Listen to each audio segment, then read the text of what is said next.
Everyone, back and neck straight. You can gently close the eyes and start observing your breath.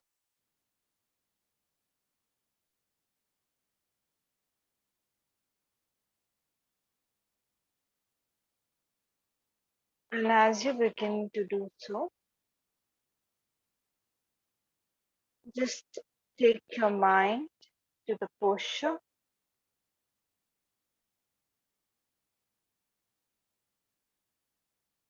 Check your posture. Back and neck should be straight. Forehead is relaxed. Neck and shoulders should be completely relaxed.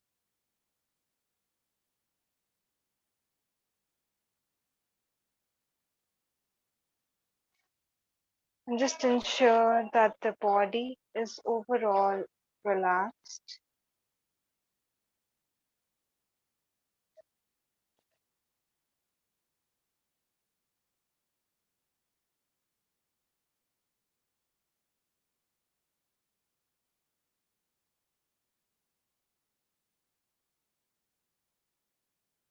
And just come back to the natural breath.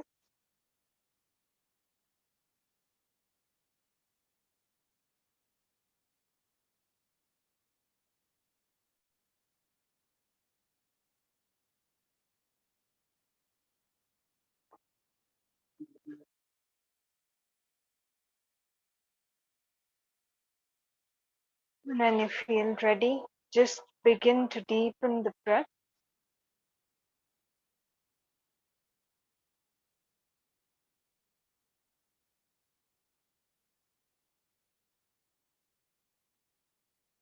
Making sure that the mind is completely relaxed.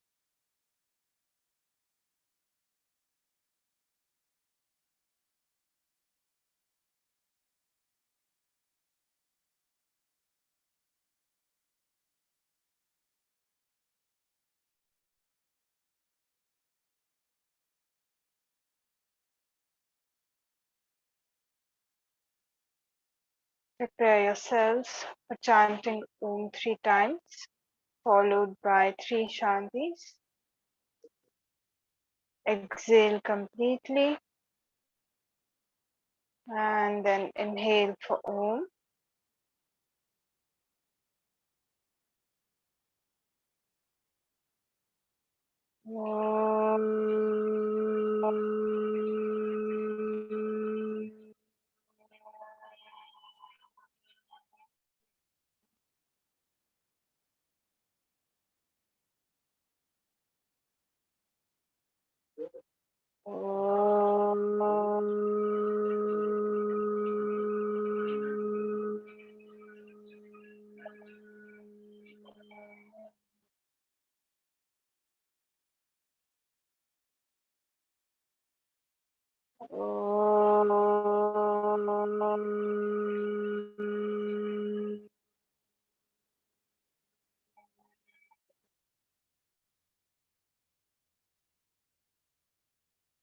Shanti, Shanti, Shanti.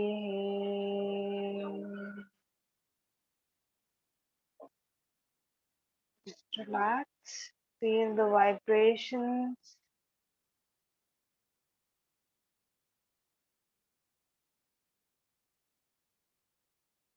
Join both your palms together in front of the chest and rub both the palms together.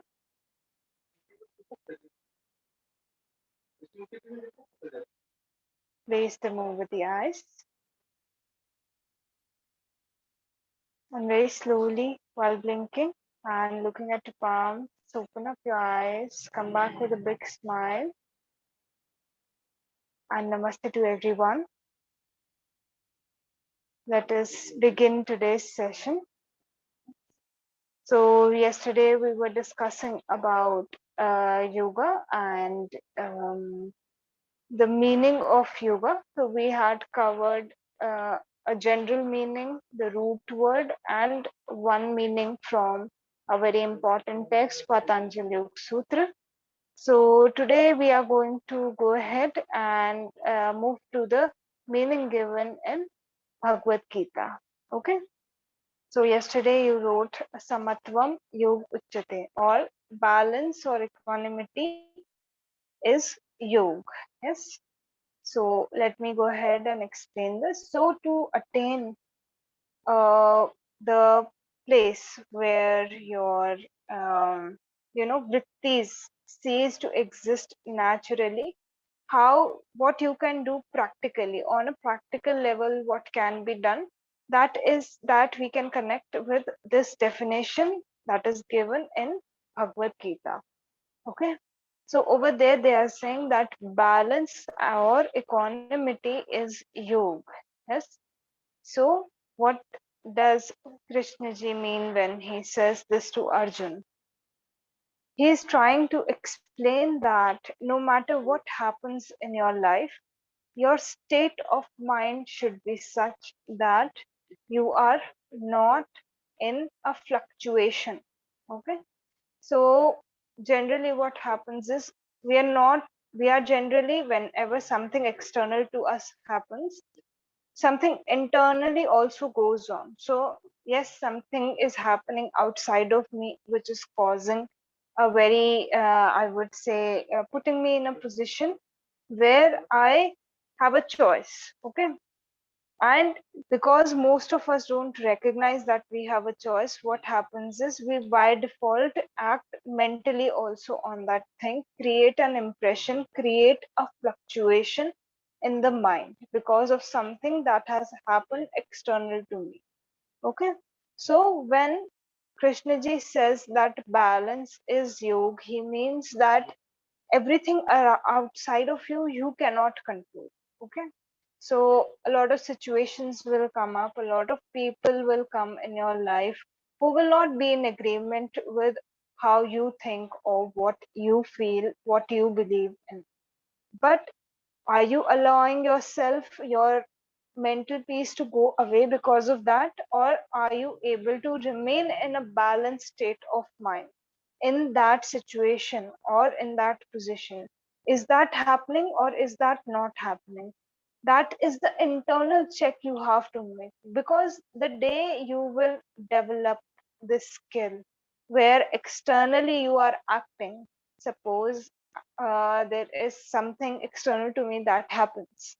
Maybe some student, let me take my example, some student is not disciplined in the class. Okay. So as a teacher, it is my duty to scold that student, to tell that student that no, this is not the right thing to do in the class.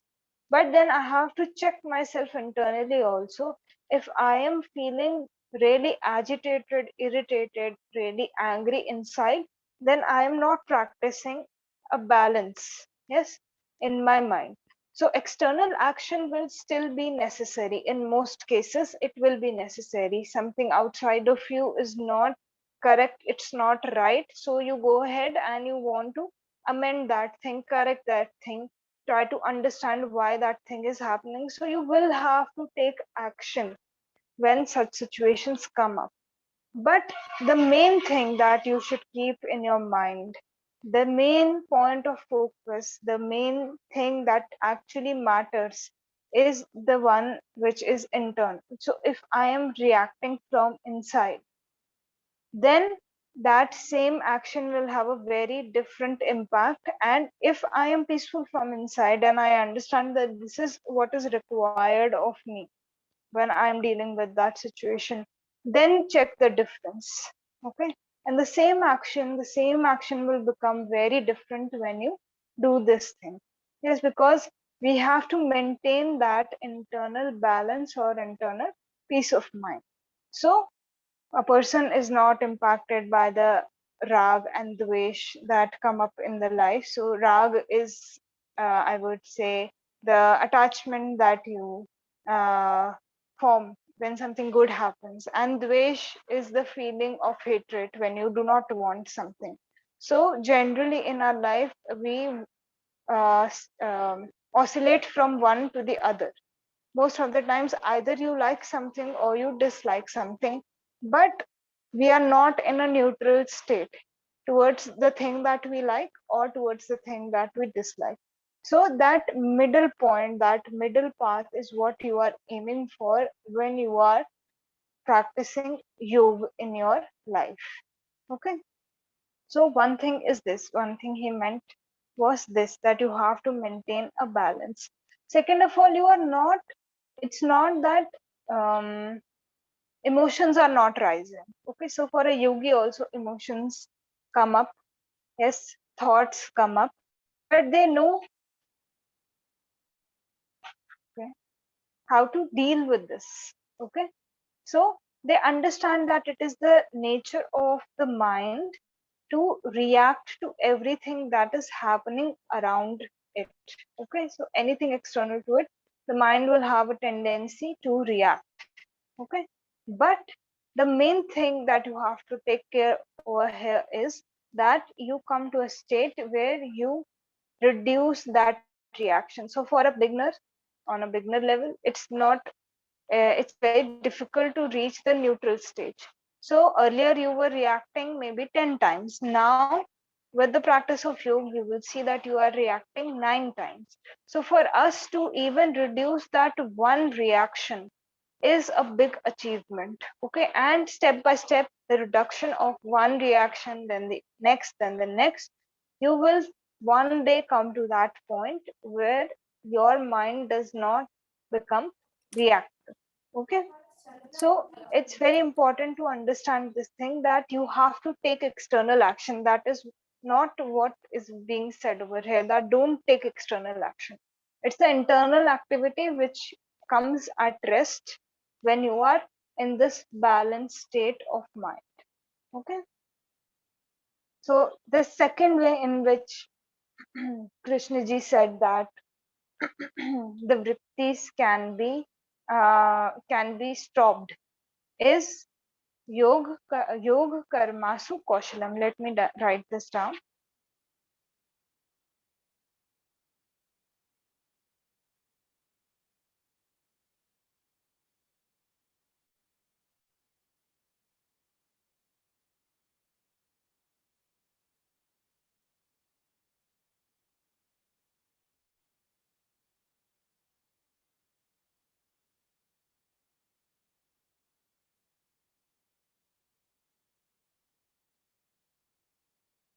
I've just written that down in the chat box. Just give me a second.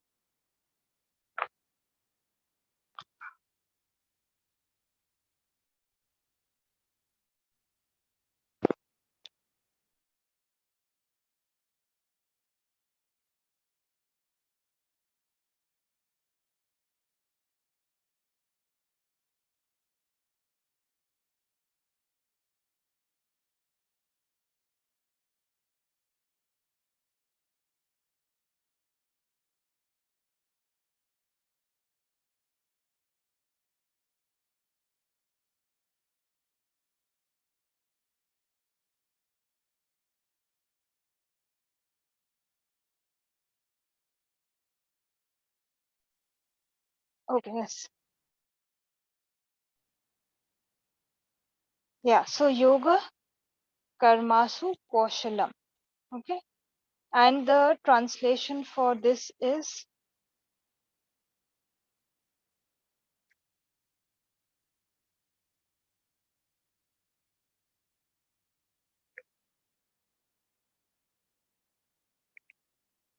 skillfulness in action is yoga. Okay, so second way of achieving that state where the vrittis cease to exist on their own is through attaining perfection in your action. Okay, so most of us have this thought that perfection is not achievable, or there's nothing like perfection. In reality, you can attain perfection. Okay, so start orienting your mind in such a way so that you aim for perfection in your life. Okay, so perfection is totally possible, as said by Krishna ji in Bhagavad Gita, and it is through attaining perfection in action that you will be able to reach a point where the vrittis will cease to exist. Okay. So, what does one mean when one is saying of perfection in action? Okay, skillfulness in action. So, one thing is if your action is skillful, it will be perfect. Okay, one thing is that. Second thing is that when your action is skillful, then you will perform that work with 100% dedication. So, if I am suppose teaching you right now, so I am totally absorbed in teaching you, nothing else will disturb me. So, the mind is fully concentrated with the task. So, basically, I'm aligning my mind and my actions. Yes. So second thing is this, that there is skillfulness in action. Okay. Then I'm also doing it with a sense of detachment. So generally, whenever we do something in our life, there is some level of attachment that we experience. Suppose I offer water to someone who really needs it. Okay. So that person really needs water and I'm offering that person water. But in this simple action, in this action where I am fulfilling someone's need, even at that point of time, there is an expectation that this person should say thank you. Yes, we do it in little things we don't realize, but this does come up in our way of thinking that if I have done something for someone, then there should be a sense of gratitude that they should feel. Okay, so with my action, there is an attachment to the result, the outcome, uh, the way in which someone else should react when I am going in that state of perfecting my action. So, non attachment or suspension of attachment is another quality of skillfulness in action.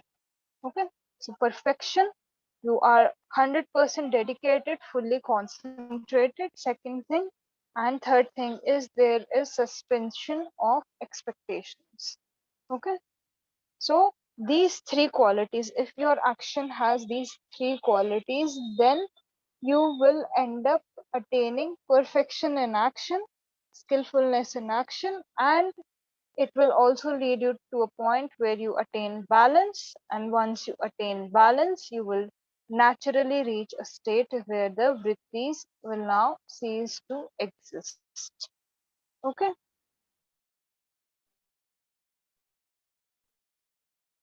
Now, why is there always an emphasis on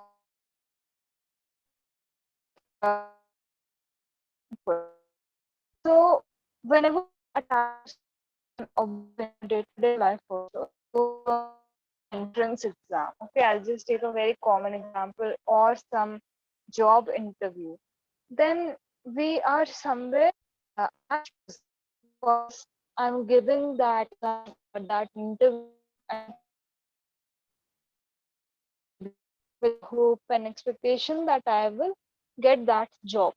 But when that does not happen, and even before the result is announced, period of stress. Okay, and not only am I in that period of stress throughout that time, after the result comes in, suppose I don't get selected, so I go into misery after that. So this in itself will tell you how attached you are to the action that you are doing. The peace of mind, the relaxation of the mind is gone when you are anxious. Okay, so the mind is not able to relax, is not able to go into efficiency. I'm waiting for the result of a job interview. So completely, like when I'm doing something before the result comes in, when I'm doing something, this thought will constantly come back in my mind that okay, maybe I got selected, okay, then it then again it comes back, I'm doing something else, that thought will again come back to me. that okay, I get that job, I did not get that. So again and again it comes up, and the 100% that I'm supposed to put to attain that skillfulness, I'm not able to, because there is no relaxation of the mind. So sometimes tangible results or expectation is very important when you are practicing uh, action. Out so far in these two definitions, something you did not understand, or is everything clear?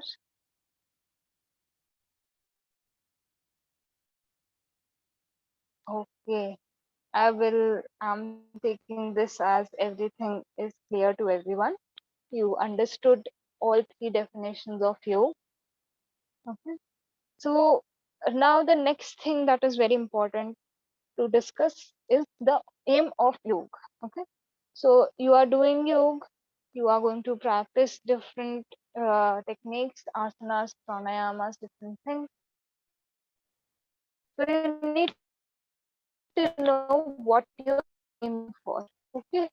And if you're aiming for less, then you need to change your aim and reach to this point. The aim of yoga is to attain liberation, to attain freedom from all of your sufferings.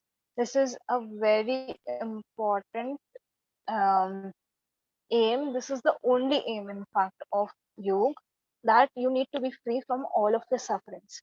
So if you're practicing something which will partly give you relief from the suffering, from your state of mind, then that is not what you are aiming to do. So be very mindful when you're practicing yoga, when you're doing asanas and pranayamas, because sometimes what happens is asanas especially have this quality that because there is movement in the body, there is a lot of release of stress and tension from the mind.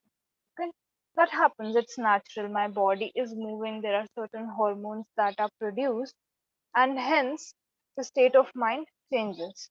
But if you stop the practice, then you will go into that same state of mind. Okay, so if you stop the asana practice, you will again start feeling stress, anxiety, all of these things happen. So, and when you practice yoga, you're able to manage all of these things very well. But that is not the aim. So people get addicted to the physical aspect of because it takes a direct impact on the whole part of the body, and there is a stress that change. And plus, you are able to see very easily when you do the asanas, because when you do pranayama, we go to a very subtle level. When you go to meditation, we go to a very subtle level. And some people even think that meditation is boring. Yes, because you just have to sit, you don't have to do anything. So it gets boring over there because you're moving constantly, you're using all of your senses, you're engaging the senses. So it does give you a level of focus and concentration. But if this is what your reason is of practice of yoga, then you need to work on the way it is done. Okay, you need to work on the way it is done. Because see, you could have gone to a gym also if you wanted to attain that, hormonal kick that we get when we do physical exercise. But now that you have come to yoga, then you can derive much more benefits than just the physical body. So our main aim, the main aim of yoga is to work on all levels. Okay, so it will work on from your anmay kosh. We have discussed this in previous pranayam classes. From the anmay kosh to the anandmay kosh, it is going to work on all the levels: physical, mental, emotional, spiritual, you know pranic level. All of these are going to be covered when you practice yoga. And your final aim is not to be free from your suffering for 1 second, 1 day, 10 months, 1 year. Your aim is to be free from all the sufferings for the rest of the time that you have. So you don't want to be temporarily free. Temporarily. free from the suffering. You want that the suffering that you are facing should be eradicated from the root level. Okay. And once it is eradicated from the root level, there is no possibility that it is going to come back up again. But if you just work on the conscious level, on the physical level, then the suffering is not eradicated from the root. So main difference between everything else that you do and yoga is that it will help you to eradicate suffering from the deepest level. Okay. So this is your main goal. So change your mind according to this goal and practice in this manner. Do not practice with a sense that right now I'm practicing and these are the benefits I will derive. Practice with the intention that one day, with my hard work, dedication, I'm going to reach that final goal where no suffering will impact. Okay. So, any doubts? Okay. So, let me move ahead. So, now you know meaning of yoga and the aim of yoga. Now, let us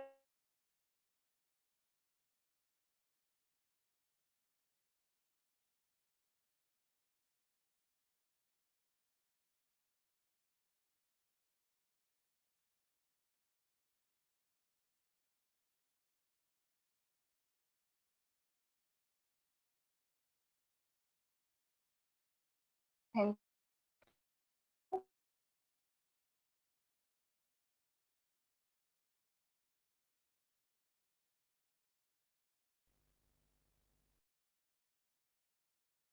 and the other one is mythological.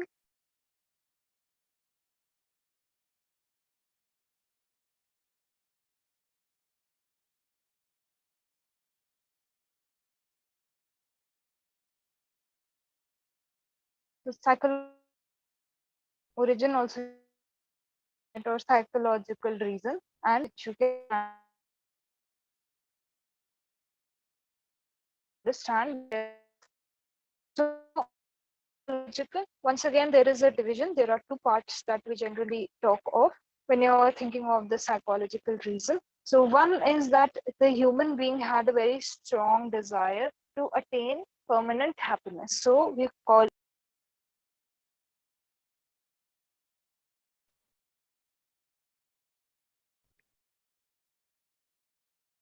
or attainment of happiness.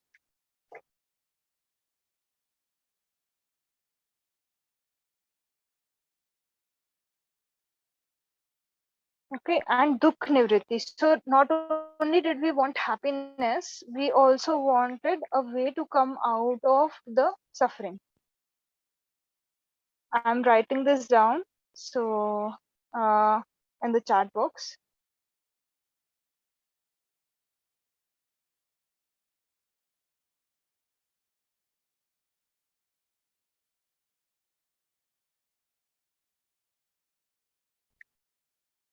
Okay, so this is the first thing that psychology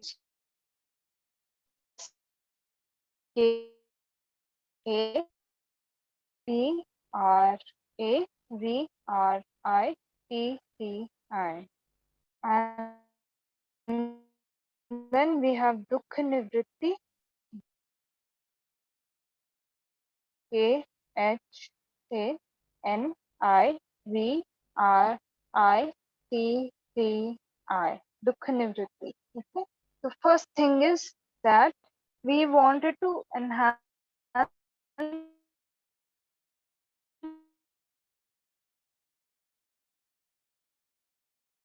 that is there, to eradicate or reduce the suffering. Okay, so let's discuss on this point a little bit. So all of us want happiness, yes. So one of the subconscious reasons why you came into the practice of yoga. Nobody comes to yoga just like that. Okay, one thing is there is always a reason to come to you, and second of all, uh, no one comes just like that. You need a very great push in your life to pursue something as I would say deep, and at the same time it's boring. Okay, apart from asana, like I said, meditation, and all of these things sometimes seem to be very boring. So you need a very great push in your life to come into a practice like you. Most of the students that we interact with have generally tried everything else in their life before they stumble on the path of yoga. Okay, so when everything ceases to work for them, they come to the practice of yoga so that they can actually tap into that I would say level of happiness, or that permanent happiness. They think that if like let's into this, so they turn to you. But end of the day, everyone around you is trying to bring their happiness up. Okay, so some people are doing it through drugs or alcohol. They think that they want to bring happiness up. Some people are doing it through ridiculously exercising so that bind you to it because of the hormonal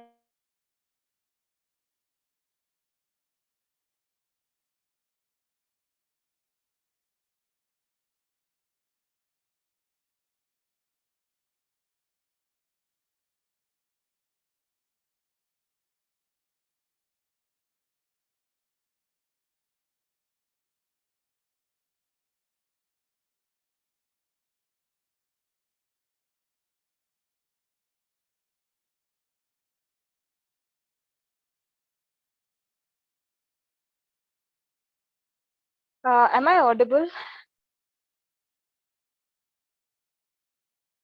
Yes, yes, you are now. Thank you. Okay. So I was explaining that everything we do in life, somewhere a subconscious reason for pursuing that thing is that we want to enhance the level of happiness in our life. And not only that, okay, so not only that, we also want that when we do something, when we are doing something, it also leads to a reduction or eradication of the sorrow or suffering. Okay, so nobody does something because they want more suffering to come into their life.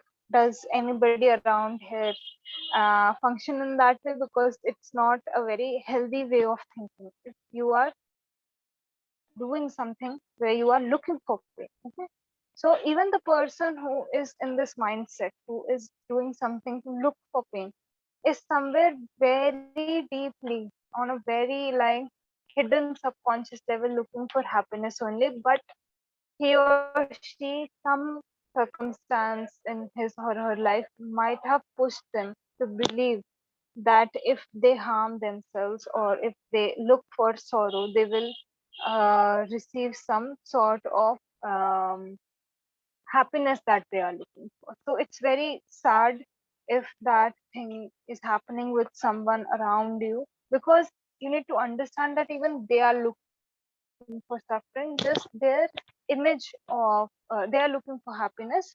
Just their image of where the happiness lies has been turned in the direction where they do not believe that it exists.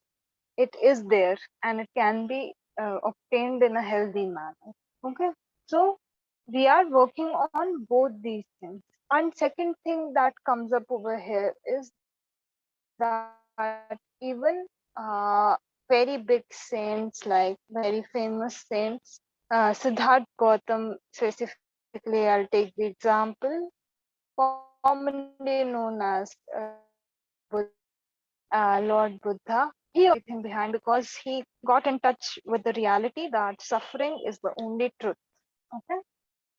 So even if we are attaining happiness out of some things, it's temporary, so it leads to sorrow only eventually. So there are two sides of suffering. One is that suffering is a reality of life, and it is a permanent part of the life. Okay. But when he realized this, he also how he can eradicate that suffering. So to eradicate something, first you need to reach that point where you accept the suffering. So most people, most students that I have interacted with have had something or the other happen in their life, maybe in their past or currently which is going on. And that thing pushed them to come out of you, be it any illness, be it any material suffering, be it any loss in life, something or the other pushes us. It's the nature's way of to reach to a point where first thing we accept. So if you guys are over here, that in itself means that you have recognized that there is suffering and you have already started working on it. So yoga is the way to eradicate that suffering. Second point for origination of yoga is curiosity.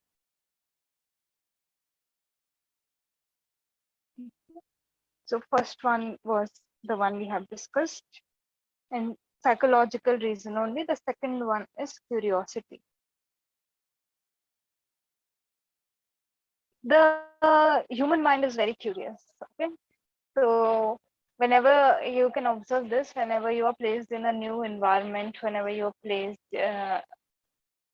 where you are not familiar with the things that are around you, you generally have this curiosity of trying to get to know everything, trying to get to know the functioning of everything around you, and there is always an attempt to understand it so that you can also function in that manner. Okay, so it comes from our survival instinct. The curiosity comes out of the survival instinct because human beings are designed to look for survival. In fact, each animal, each mammal here on this planet is designed to look for survival. Yes, we also, as a species, we are fighting for our own survival only. When this COVID thing came in, everybody went into lockdown. Nobody wanted to go into lockdown, but it is the survival instinct which, kept you inside your house. You could have easily stepped out. After a while, the government also became very like, okay, you can go out, you can get this, you can do this, you can do that. So restrictions were eventually lifted. But even then, a lot of people stayed at home. Why? Because the survival instinct leads us to curiosity. So let me take this current example of COVID only. So a lot of people were researching about COVID. They were researching about, they're keeping a track of day-to-day numbers. They are studying about the vaccines that have come out. So all of us, why is all of this process going on? Because we're very curious. We do not understand this virus, and you're very curious to know about it. So the curiosity in the human being to know about the external environment and the internal world, this gave rise to the origination of yoga eventually. That is why yoga came in, because we became very curious when we saw that there was suffering. We became very curious how we can eradicate it. We also became very curious why we are here. So when your mind goes on a higher level of functioning, I think we discussed this in the philosophy class also, like the first class where I introduced philosophy, that when the mind is able to come, like all your basic needs are being fulfilled, then the mind is given this space to delve into the higher states. Okay, so people question the purpose of their life, the meaning of their life. All of these questions come up a lot. So, in order to understand this, the practice of yoga came into existence, because through this one was able to realize that now they are able to understand what now they are able to get a practice through which they can understand their life, the things around them. Okay, so this is our second reason under the psychological reasons only. Okay, so let me tell you about the three types of sufferings that are there. So when we open the class, when we close the class, we say Shanti 3 times. Yes. So why only 3 times? What is the reason, the purpose? This is the purpose. Because as per the yogic philosophy, there are three sorry there are three sufferings that were recognized, and everything you experience in your life falls under these three sufferings. So when you open the class, when you close your class, you chant Shanti 3 times. One time Shanti or peace to each and every suffering. Okay. So the first one is Adi Bhautik suffering. Let me write this down.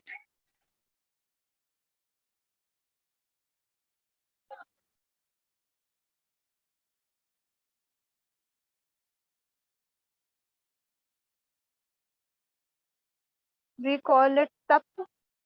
Yeah. The suffering is also called tap. So Adi Bhautik, ADHIBHAUTIKA.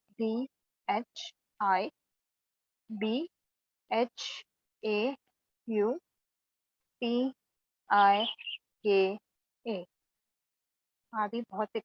Then the second one that we have is Adi Devik.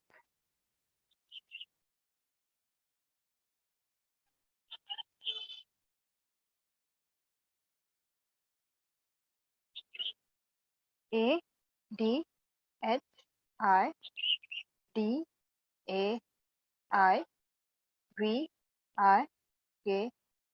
And tap is TAPA. And the last one that we have is Adhyatmik.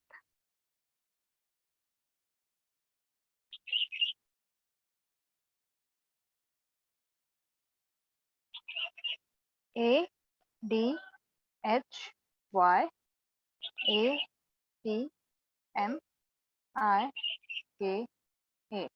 Adhyatmic tap. Okay, tap signifies suffering.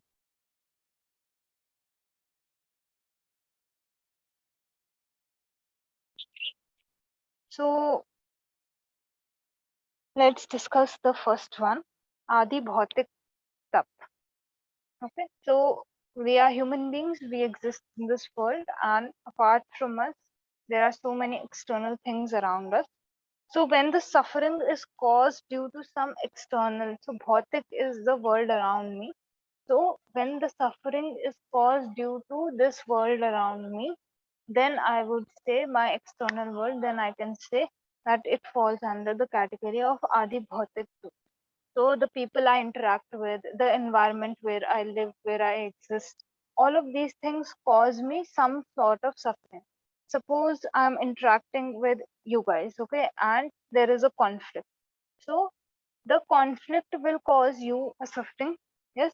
So when you are in a conflict, then I'm causing that, I'm the external factor that is causing that suffering to you. So this external factor, when people around us, situations around us cause us suffering, that is when we can categorize it under Adi Bhautik group. So infections, diseases, various conflicts, all of these things are because of the environment that we are in. So these things come under this category. Okay. So after we discuss all three of them, today you have to see that during the day, whenever you feel that you are facing some suffering, which category it falls into. Okay. So I want you to categorize those things for till your next philosophy class, till tomorrow. whatever thing you are struggling with, just categorize it under one of these three categories. Okay. Then second thing is Adi Devik. So Devik is supernatural. So when there is some divine intervention, when there is some suffering caused because of factors that are totally out of our control, like earthquakes and floods that come in. So these are not caused by some other human being. Yes. So no other human being is coming and creating a cyclone or a flood or making the earth shake in that manner that an earthquake is caused and there is a lot of suffering and destruction caused because of it. So supernatural causes, when the suffering has an origin in such a way which is supernatural, okay, which is totally out of the control, okay, that suffering comes under Adi Devik Dukh or Adi Devik Tap. Okay. So this is your second type of suffering. So one Shanti for the first one, second Shanti for the second one, and third Shanti is the suffering that comes from within. Adhyatmic. Adhyatmic is spiritual, also you can say, or I can say internal. Okay, so when I feel lonely, yes, there are external factors that will make me feel so, but once again, the origination is internal over here. Okay, so nobody can make me feel lonely. Only I have the power. So it is a suffering that is coming from within. So the sufferings that fall under this category come under Adhyatmic Dukh that are caused to my own body and mind. It's not necessary that the situation around me is trying to give me that suffering. Suppose I am living I'm living in a place which is totally secluded. So some people find it very peaceful, they like it a lot, and other people do not like that. They feel that that thing is like causing them a lot of a sense of loneliness, a sense of depression. So this is the internal suffering you're causing to yourself. Both people were placed in the same location, but their internal way of reacting to that environment was very different. Okay. So that is what we are talking of when we talk of the Adhyatmic Dukh. Any doubts in these three sufferings? Okay. I will assume that there are no doubts. Okay. So this becomes our first reason we have covered, the psychological. Second is the mythological perspective. Okay. So let's take it one by one. So from a mythological perspective, Shiva, he is considered to be the originator of yoga. He's considered to be the originator of yoga. He's considered to be the reason for the origination of yoga. So I will write down his name, Shiva or Adinath also. Shivainnath.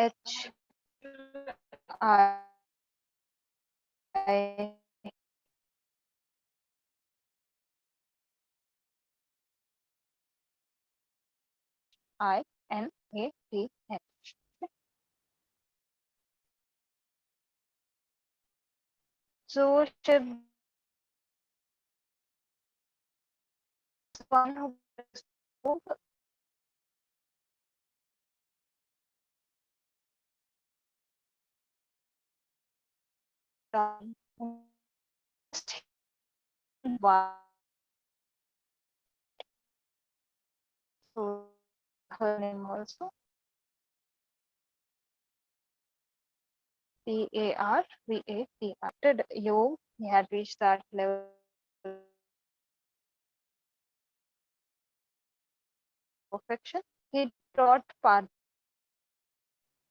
And there is a very interesting story that goes on when we talk this. So what happened was Shivji was teaching Parvati ji about yoga. So in Shivji taught, he became the guru, and Parvati ji became the student.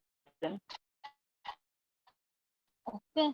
And a guru-student relationship is of another level. When the guru says something, the student has to follow that, has to listen to that. Okay. And also one more thing, when the guru is speaking, when the guru is speaking, unless and until he doesn't finish, the student has to listen. Like we go for short washroom breaks, we go out. Okay, let me take a 5-minute break. Let me relax our mind. So in the old, then the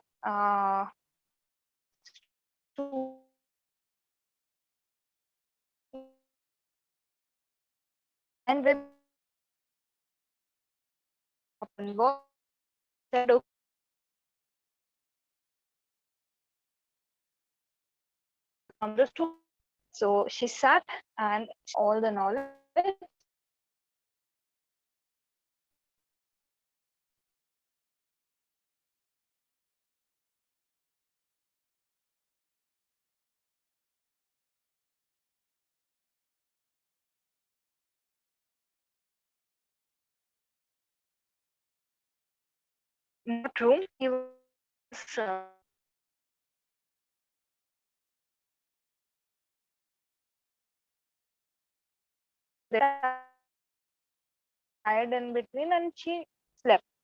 Okay. So, and when Guru is in the mode of giving the information, the Guru is he's in that flow. Okay. So, all Parvati ji did was during this entire time that she was receiving the information, like we also do, yeah, when we're in a conversation and something, to just to affirm that we are listening. So, same thing Parvati ji was doing. She was also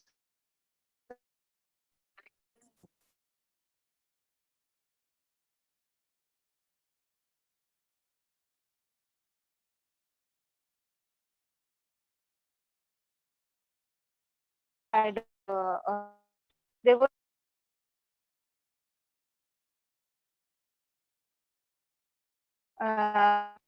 this knowledge. So when Shiv got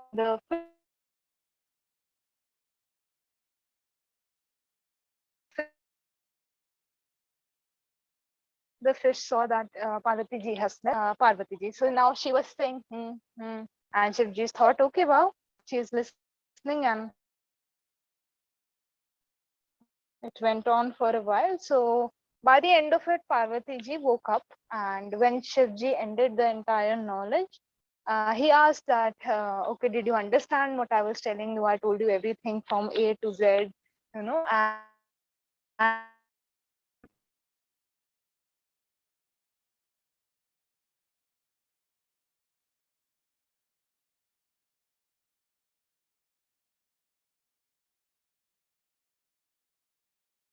fish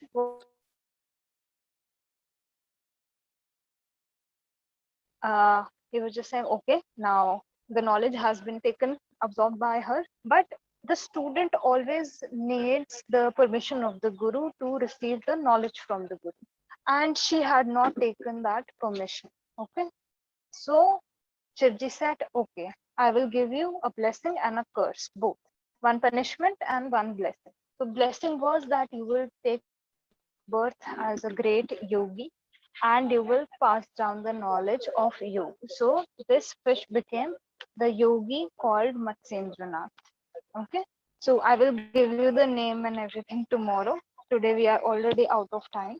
And the curse that was given to him was that when you will need this knowledge the most, you will forget this knowledge. Okay, so that also happened when he needed the knowledge, this knowledge the most, he forgot this knowledge. Okay, so this is how the story goes, the origination